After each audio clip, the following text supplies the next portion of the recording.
Now, there are three main types of fittings that can be used to fix this.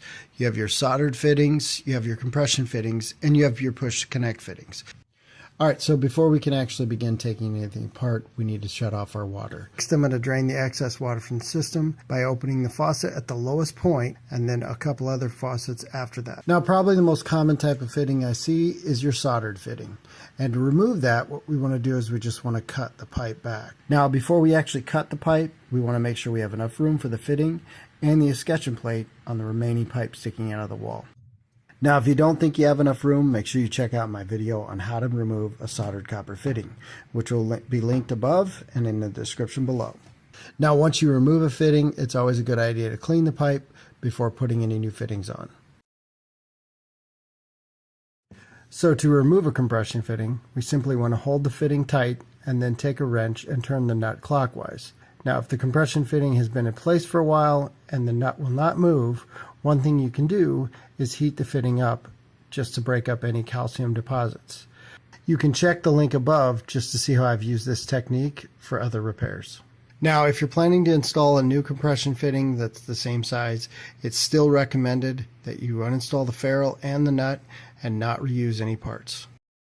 Now, to remove the ferrule, we're going to use what's called a faucet handle puller or a compression fitting removal tool. So to use this tool, we simply want to place the silver insert inside the pipe, then thread the brass insert on the nut as far as we can.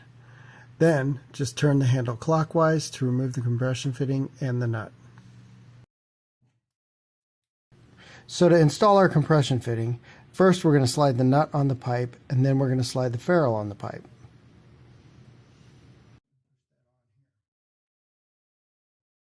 Then we can go ahead and put the fitting on, making sure, of course, that we push the ferrule and the nut back as far as it can go so that we can get the fitting all the way on the pipe.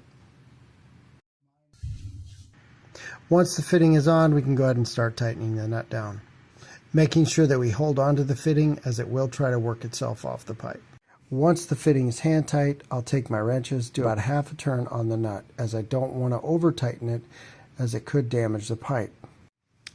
Then I'll go ahead and turn my water on, and if I find that I still have a leak, I'll go ahead and tighten the nut down until the leak stops. So the next fitting we're going to talk about is the push-to-connect fitting. Now, this fitting tends to be one of the easiest ones for most DIYers, as it does install and remove rather easily. The one thing to remember when you're installing this is you want to make sure that your pipe is clean. So make sure you take the time to remove any excess solder or debris from the pipe. Installation of this type of fitting is actually pretty easy. All we're going to do is slide the fitting on the pipe and then push the fitting back as far on the pipe as it'll go.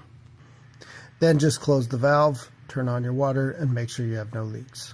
So to remove the sharkbite fitting, we simply slide the removal tool over the pipe with the open area of the tool facing the fitting.